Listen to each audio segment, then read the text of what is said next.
വിഷ്ണു ഒരു അന്യജാതി പെൺകുട്ടിയെ വിവാഹം കഴിച്ചു. അതുകൊണ്ട് അവൻ ഗ്രാമത്തിൽ നിന്നും പോകണമെന്ന് ഒരു ശിക്ഷയും കിട്ടി. വിഷ്ണുവും അപർണയും മകൾ പല്ലവിയോടൊപ്പം ഒരു നദിയുടെ കരയിൽ ജീവിച്ചു വന്നു. ദിവസവും അതിരാവിലെ വിഷ്ണു കൂലിപ്പണി ചെയ്യാനായി ഗ്രാമത്തിൽ നിന്നും പുറത്തു പോയിക്കൊണ്ടേയിരിക്കും. വഴിയിൽ അവൻ പല്ലവിയെയും അവളുടെ സ്കൂളിൽ വിടുമായിരുന്നു. ഇവിടെ വീട്ടിൽ അപർണ എപ്പോഴും ഒറ്റയ്ക്കായിരുന്നു. വീട്ടുജോലികളെല്ലാം തീർത്തു കഴിഞ്ഞിട്ടും അവൾക്ക് ഒരുപാട് സമയം ബാക്കിയുണ്ടായിരുന്നു.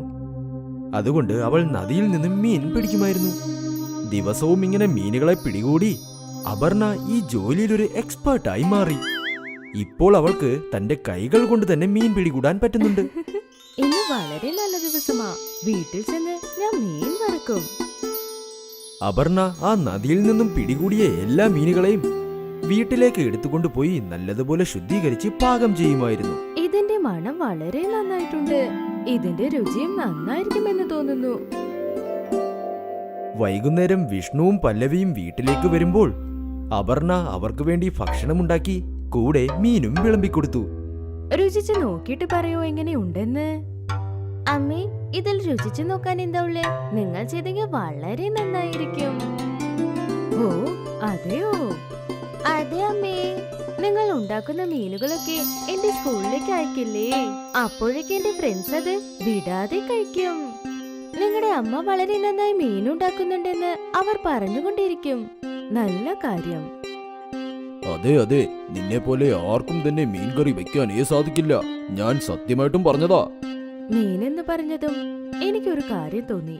ഞാൻ കുറെ മീനുകൾ പിടിച്ച് അത് മാർക്കറ്റിൽ വിൽക്കാമെന്ന് നോക്കുന്നു. അതുകൊണ്ട് എനിക്ക് കുറച്ച് പൈസയും കിട്ടും. ആ, നിനക്ക് വിൽക്കാം. നീ നന്നായി മീനുകളെ പിടികൂടുമല്ലോ. അപ്പൊ നാളെ മുതൽ ഞാൻ പണി തുടങ്ങാം. അടുത്ത ദിവസം അപർണ ഒരുപാട് മീനുകളെ പിടികൂടി. എന്നിട്ട് ആ മീനുകളെല്ലാം ഒരു കുട്ടയിലാക്കി മാർക്കറ്റിലേക്കും പോയി. നല്ല നല്ല മീനുകൾ. ഇന്നാണ് നദിയിൽ നിന്ന് പിടിച്ച മീനുകൾ. നല്ല വെള്ളത്തിൽ നിന്ന് എടുത്ത മീനാണോ? ആ ചേച്ചി, ഇതൊക്കെ നദിയിൽ നിന്ന് പിടിച്ചുകൊണ്ടുവന്ന മീനുകളാണ്. ഇല്ല ഇല്ല, എനിക്ക് വേണ്ട. ഒരുപാട് ആൾക്കാർ അപർണയുടെ മീൻ കണ്ട് അടുത്തേക്ക് വന്നു. എന്നാൽ കുറച്ചുപേർ മാത്രമേ മീൻ വാങ്ങിയുള്ളൂ. ഇത് കണ്ട് അപർണ ഒരുപാട് വേദനിച്ചു.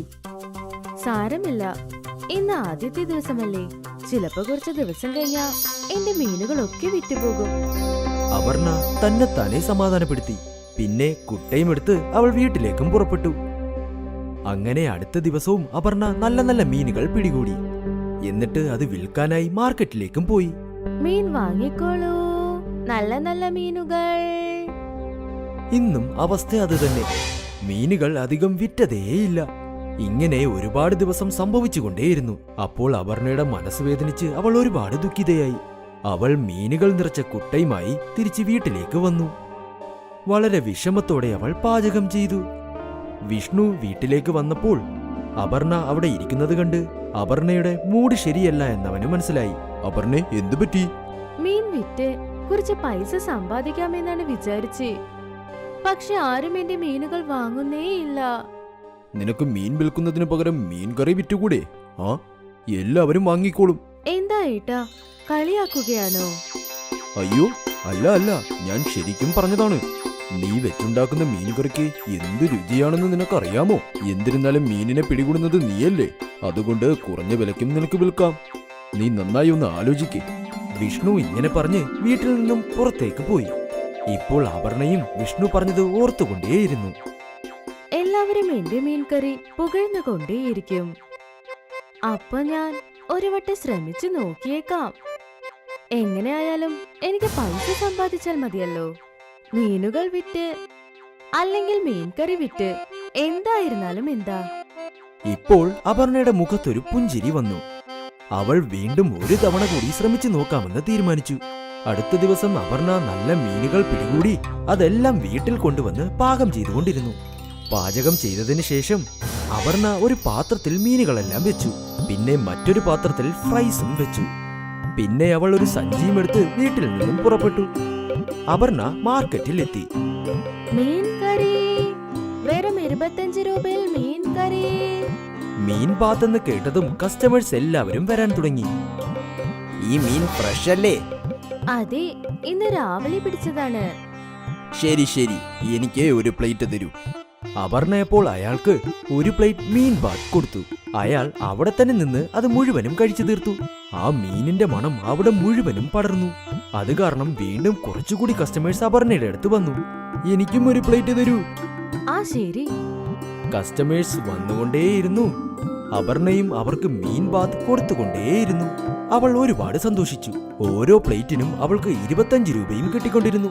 അങ്ങനെ കുറച്ചു നേരത്തിനുള്ളിൽ അവളുടെ മീൻ ബാത്ത് മുഴുവനും കാലിയായി. അങ്ങനെ അവൾ വീട്ടിലേക്കും പുറപ്പെട്ടു.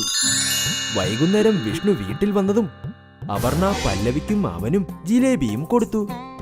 ജിലേബി? അയ്യോ, ഇതെന്താ സ്പെഷ്യലാണല്ലോ. നിങ്ങളത് കഴിക്കൂ, പറയാം. 3 പേരും ജിലേബി കഴിച്ചു. പിന്നെ അപർണ ഇന്ന് നടന്ന സംഭവങ്ങളെല്ലാം വിഷ്ണുവിനോടും പറഞ്ഞു. ഞാൻ പറഞ്ഞില്ലേ നിന്റെ മീൻ ബാത്ത് എല്ലാവരും രുചിയോടെ കഴിക്കുമെന്ന്. എനിക്കും കുറച്ച് മീൻ ബാത്ത് ഇട്, ഞാൻ കഴിക്കട്ടെ. അയ്യോ, അതൊക്കെ തീർന്നു പോയല്ലോ. എന്താ? അങ്ങനെ അന്നു മുതൽ അപർണയുടെ മീൻ ബാത്ത് കച്ചവടം വളരെ നന്നായി നടന്നു. അപർണ എപ്പോൾ മാർക്കറ്റിൽ വരുമെന്ന് കസ്റ്റമേഴ്സ് കാത്തു നിൽക്കുന്ന അവസ്ഥയിലായി. ദേ അവിടെ നോക്കൂ, മീൻ കടക്കാരി വന്നു. അവൾ അവിടെ വരുന്നതും അവൾക്ക് ചുറ്റിനും വലിയൊരു കൂട്ടം തന്നെ കൂടും. അവൾ സമ്പാദിച്ച പണം കൊണ്ട് അപർണ അവരുടെ വീടും നന്നാക്കിയെടുത്തു. വിഷ്ണുവും അപർണയെ മീൻ ബാത്ത് ഉണ്ടാക്കി വിൽക്കുന്നതിൽ അവളെ സഹായിക്കുമായിരുന്നു. വിഷ്ണു ഇപ്പോൾ കൂലിപ്പണിയും നിർത്തി. ഭാര്യയും ഭർത്താവും ഇപ്പോൾ മീൻ ബാത്ത് വിറ്റുകൊണ്ടിരുന്നു. അവർ മാർക്കറ്റിൽ ഒരു കടയും തുറന്നു. അവരുടെ മീൻ ബാത്ത് ബിസിനസ് വളരെ സൂപ്പറായി പോയി. പിന്നെ കുറച്ചു നാൾ കൊണ്ട് തന്നെ അപർണ ഗ്രാമത്തിൽ മീൻകടക്കാരി എന്ന പേരിൽ പ്രശസ്തിയായി. ഇപ്പോൾ അവളുടെ കുടുംബം മുഴുവനും ഈ ജോലിയിൽ അവളെ സഹായിച്ചുകൊണ്ടേയിരുന്നു. സുബമും രവിയും അനിയനും ചേട്ടനുമാണ്. അവരുടെ അച്ഛനും അമ്മയും മരിച്ച ശേഷം അവർ രണ്ടുപേരുമാണ് വീട്ടിലെ ജോലികളെല്ലാം നോക്കിയിരുന്നത്. വീട്ടിന്റെ പാതി വശത്ത് രവി തന്റെ ഭാര്യയോടൊപ്പം ജീവിച്ചിരുന്നു. ബാക്കിയുള്ള വശത്ത് സുബം തന്റെ ഭാര്യയോടൊപ്പം ജീവിച്ചിരുന്നു. സുബത്തിന്റെ ഭാര്യയുടെ പേര് സാധനയായിരുന്നു. വീട് എങ്ങനെയാണോ രണ്ടായിട്ട് പങ്കുവച്ചത് അതുപോലെ തന്നെ കടയും അവർ രണ്ടായിട്ട് പങ്കുവച്ചിരുന്നു. ആ കടയുടെ നടുവിലായിട്ട് അവർ വലിയൊരു ചുവര് കെട്ടിമറച്ചു. പാതി കടയിൽ രവി ഇസ്തിരിയിടുന്ന ജോലി ചെയ്യുകയായിരുന്നു. ബാക്കിയുള്ള കടയിൽ സുബമും സാധനയും ഹോട്ടൽ നടത്തുകയായിരുന്നു. എന്താ മരുമോളെ, നിങ്ങൾ വന്നോ? ഞാൻ നിങ്ങൾക്ക് വേണ്ടിയാണ് കാത്തിരുന്നത്. നിങ്ങൾക്ക് ഇപ്പോൾ തന്നെ ചായ ഇട്ട് കൊണ്ടുവരാം. ആ ശരി മോളെ. രവി ശുഭം രണ്ടുപേർക്കിടയിലും യാതൊരു പ്രശ്നവും ഇല്ലായിരുന്നു. അവർ രണ്ടുപേരും വളരെ സന്തോഷത്തോടെയാണ് ജീവിച്ചു വന്നത്. ചേട്ടാ, നാളെ നമ്മുടെ വീട്ടിൽ ചിക്കൻ ഉണ്ടാക്കാൻ പോകുന്നത്, നിങ്ങൾ കഴിക്കാൻ വന്നേക്കണം. ആ നിന്റെ ചേട്ടത്തിക്ക് അറിയാതെ ഞാൻ എങ്ങനെയെങ്കിലും അവിടെ എത്തിക്കോളാം. അല്ല ചേട്ടാ, എന്താ ഇത്? ഞാൻ നിങ്ങൾ രണ്ടുപേർക്കും ചേർത്ത് ചിക്കൻ ഉണ്ടാക്കാം. അയ്യോ, അത് വേണ്ട മോളെ. അതുപോലെ ഒന്നും നീ ചെയ്യരുതേ. എന്റെ ഭാര്യനെ കുറിച്ച് എനിക്ക് വളരെ നന്നായിട്ട് അറിയാം. അവൾ നിന്റെ കൈ കൊണ്ട് ഉണ്ടാക്കുന്ന എനിക്കും കഴിക്കാൻ തരില്ല, അവളും കഴിക്കില്ല. മനസ്സിലായോ? ഇപ്പൊ എങ്ങനെ പോയിക്കൊണ്ടിരിക്കുന്നു? നമുക്ക് അത് തന്നെ നല്ലതാണ്. ഇപ്പോഴേ എനിക്ക് അവൾക്ക് അറിയാതെ തന്നെ നിന്റെ രുചിയുള്ള ഭക്ഷണം കഴിക്കുന്നുണ്ടല്ലോ, എനിക്ക് അത് മതി മോളെ. ശരിയല്ലേ? ശരി ചേട്ടാ. സാധന രവിക്ക് ചായ നൽകി. പിന്നീട് അവൾ ഹോട്ടലിലെ ജോലി നോക്കാനായി പോയി. കസ്റ്റമേഴ്സ് ഒക്കെ വരാൻ തുടങ്ങി. ചേച്ചി, 2 ചായ പിന്നെ ഒരു മുട്ടപ്പൊടി മാസും. ശരി സാറേ. സാധന കിച്ചൺ നോക്കി വന്നു. പിന്നെ ശുഭം കസ്റ്റമേഴ്സിനെ നോക്കി. രണ്ടുപേരും ചേർന്ന് ജോലി നോക്കുകയായിരുന്നു. രാവിലെ മുതൽ സന്ധ്യ വരെ അവർ രണ്ടുപേരും ജോലി ചെയ്തുകൊണ്ടേയിരിക്കും. പിന്നെ സന്ധ്യയായതും സാധന എല്ലാവർക്കും വേണ്ടിയും ടിഫൺ ഉണ്ടാക്കുമായിരുന്നു. ചേട്ടാ വരൂ, ഞാൻ നിങ്ങൾക്ക് വേണ്ടി മുട്ടക്കറി ചെയ്തിട്ടുണ്ട്. ദോ വന്നു മോളെ. സാധന, രവി, സുബം 3 പേരും ഒന്നിച്ചിരുന്ന് ആഹാരം കഴിക്കുകയായിരുന്നു. നീ എപ്പോഴും സന്തോഷമായിട്ടുണ്ടാവണം മോളെ. നിന്നെ പോലെയുള്ള നല്ല മരുമകളാണ് എല്ലാ കുടുംബത്തിലേക്കും വരേണ്ടത്. നീ എന്റെ അനിയന് വേണ്ടി എത്ര സഹായിക്കുന്നുണ്ട്. അത് തന്നെയാണ് ഞാനും ആലോചിക്കുന്നത്. ഒരു പക്ഷേ ഗായത്രി എനിക്ക് ഇതേപോലെ സഹായിച്ചിട്ടുണ്ടെങ്കിൽ. ശരി, കുഴപ്പമില്ലേട്ടാ. അതാ പറയില്ലേ, മുത്തുമലകളിൽ കാണുന്ന എല്ലാ മുത്തും ഒരേപോലെ ഉണ്ടാവില്ല എന്ന്. അതായത് എല്ലാരും ഓരോരോ രീതിയാണ്. അങ്ങനെ രീതിയിലുണ്ടത് നല്ലത് തന്നെയാണ്. ഗായത്രിക്ക് അറിഞ്ഞത് കച്ചറ ഉണ്ടാക്കാനും അടികൂടാൻ മാത്രമാണ്.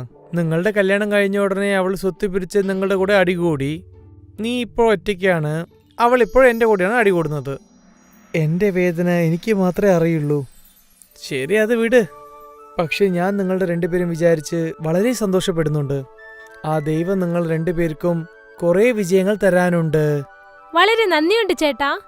ചേട്ടാ, നാളെ ഉച്ചയ്ക്ക് നിങ്ങൾ മറക്കാതെ നമ്മുടെ വീട്ടിലേക്ക് വരണം കേട്ടോ. അത് ഞാൻ തീർച്ചയായിട്ടും മറക്കില്ല. സാധന കൈകൊണ്ട് ഉണ്ടാക്കുന്ന രുചിയുള്ള ചിക്കൻ കറി എങ്ങനെ ഞാൻ വിടാനാ?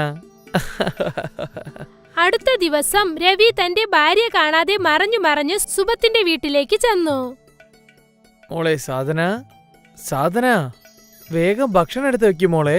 ഞാൻ ഗായത്രി അടുത്ത് കള്ളം പറഞ്ഞിട്ടാ ഇവിടെ വന്നിരിക്കുന്നത്. സുഹൃത്തിന്റെ വീട്ടിൽ കഴിക്കാൻ പോന്നാ ഞാൻ പറഞ്ഞ്. ഞാൻ ഇപ്പൊ തന്നെ ഉണ്ടാക്കി തരാം ചേട്ടാ. സാധന 3 പേർക്കും ആഹാരം ഉണ്ടാക്കി വെച്ചു. പിന്നെ 3 പേരും കൂടി വളരെ സന്തോഷത്തോടെ സംസാരിച്ചുകൊണ്ട് ആഹാരം കഴിച്ചു. ഇങ്ങനെ 3 പേരും വളരെ സന്തോഷത്തോടെ ജീവിച്ചു വന്നു. ഒരു ദിവസം സുബം സിറ്റിയിലേക്ക് പോയി സാധനങ്ങൾ വാങ്ങിക്കാനായി ചെന്നു. ചേട്ടാ, ഞാൻ നഗരത്തിൽ പോയിട്ട് കുറച്ച് സാധനങ്ങൾ വാങ്ങിയിട്ട് വരാം. നിങ്ങൾ കുറച്ച് അങ്ങനെ സാധനം ഒന്ന് ശ്രദ്ധിക്കണം ചേട്ടാ. ഇതൊക്കെ നീ എൻ്റെ അടുത്ത് പറയണം മോനെ. നിക്ക്, 10 മിനിറ്റ് എൻ്റെ ജോലി കഴിഞ്ഞാ ഞാൻ നേരെ അങ്ങോട്ട് തന്നെ പോവാം. അതൊന്നും ആവശ്യമില്ല ചേട്ടാ. സാധന ഒറ്റയ്ക്ക് തന്നെ അവളുടെ എല്ലാ ജോലിയും നോക്കിക്കോളും. ആ എനിക്കെല്ലാം അറിയാം. പക്ഷേ ഞാൻ അവൾക്ക് എന്തെങ്കിലും സഹായിക്കണമെന്ന് എനിക്ക് തോന്നുന്നു. നീ പോയിക്കോ, ഞങ്ങൾ നോക്കിക്കോളാം. ശരി ചേട്ടാ. സുബം അവിടെ നിന്നും പോയി. പിന്നെ രവി തൊട്ടടുത്ത കടയിൽ ജോലി ചെയ്യാനായി തന്റെ കട മൂടിയിട്ട് പോയി. രവി കസ്റ്റമേഴ്സിന്റെ പ്ലേറ്റ് എടുക്കുകയായിരുന്നു. അല്ല ചേട്ടാ, നിങ്ങളിതൊന്നും ചെയ്യണ്ട, ഞാൻ ചെയ്തോളാം. നീ ഇപ്പോഴവിടെ എന്ത് ചെയ്യുന്നോ നീ അത് പോയി ചെയ്തോളൂ. ഞാൻ ഇവിടെ ഉണ്ടല്ലോ. ഇവിടെ കുറച്ച് ജോലി ഞാനും ചെയ്തോളാം. അങ്ങനെ ജോലി ചെയ്തോണ്ട് തന്നെ ഞാൻ നിന്നോട് സംസാരിക്കാലോ. അതും ശരിയാണ്. ഹോട്ടലിലേക്ക് കസ്റ്റമേഴ്സ് വന്നു പോയിക്കൊണ്ടിരിക്കുകയാണ്. പിന്നെ സാധന ദിവസവും പോലെ കിച്ചൺ നോക്കുകയായിരുന്നു. പിന്നെ രവി കസ്റ്റമേഴ്സിനെ നോക്കുകയായിരുന്നു. എല്ലാം നല്ല രീതിയിൽ പോയിക്കൊണ്ടിരുന്നു. പിന്നെ പെട്ടെന്ന് ഗ്യാസ് തീർന്നുപോയി. അയ്യോ, ഇപ്പോൾ ഞാൻ എന്തു ചെയ്യും? എന്തു പറ്റി സാധന? ചേട്ടാ, ഗ്യാസ് തീർന്നുപോയി. കസ്റ്റമേഴ്സിന്റെ ഓംലെറ്റ് ഓർഡർ ഉണ്ട്. ഇപ്പോൾ എന്തു ചെയ്യാനാ? കസ്റ്റമേഴ്സിനെ തിരിച്ചയക്കണമെന്ന് തോന്നുന്നു. വേണ്ട വേണ്ട, ഇത് കുറച്ചും കൂടി ശരിയല്ല. നീ ഒരു കാര്യം ചെയ്. ഓംലെറ്റ് ചെയ്യാൻ വേണ്ടി നീ മുട്ടയൊക്കെ പൊട്ടിച്ചു വെക്ക്. ബാക്കിയുള്ള കാര്യങ്ങളൊക്കെ എൻ്റെ അടുത്ത് വിട്ടേക്ക്. സാധന ഒരു പാത്രത്തിൽ മുട്ട ഉടച്ചിട്ടു. എന്നിട്ട് ആവശ്യത്തിന് ഉപ്പും പിന്നെ മുളക് പൊടിയും ചേർത്ത് നന്നായിട്ട് മിക്സ് ചെയ്തു. രവി തന്റെ കടയിൽ നിന്നും ഒരു പുതിയ അയൺ ബോക്സ് എടുത്തുകൊണ്ടുവന്നു. ഈ അയൺ ബോക്സ് വെച്ച് എന്തു ചെയ്യാനാ ചേട്ടാ? നീ കറണ്ട് അടുപ്പുള്ളത് നീ കണ്ടിട്ടുണ്ടോ? അത് എങ്ങനെയാണോ അതുപോലെ തന്നെയാണ് ഈ അയൺ ബോക്സും. നീ ഓംലെറ്റ് മിക്സ് ചെയ്ത് വെച്ചിട്ടുണ്ടല്ലേ, അത് ഈ അയൺ ബോക്സിൽ ഒഴിച്ചാൽ മതി. ഇതുകൊണ്ട് ഓംലെറ്റ് ചെയ്യാമോ? നമുക്കൊന്ന് ശ്രമിച്ചു നോക്കാടോ. രവി അയൺ ബോക്സ് വയർ ബോർഡിൽ കുത്തി.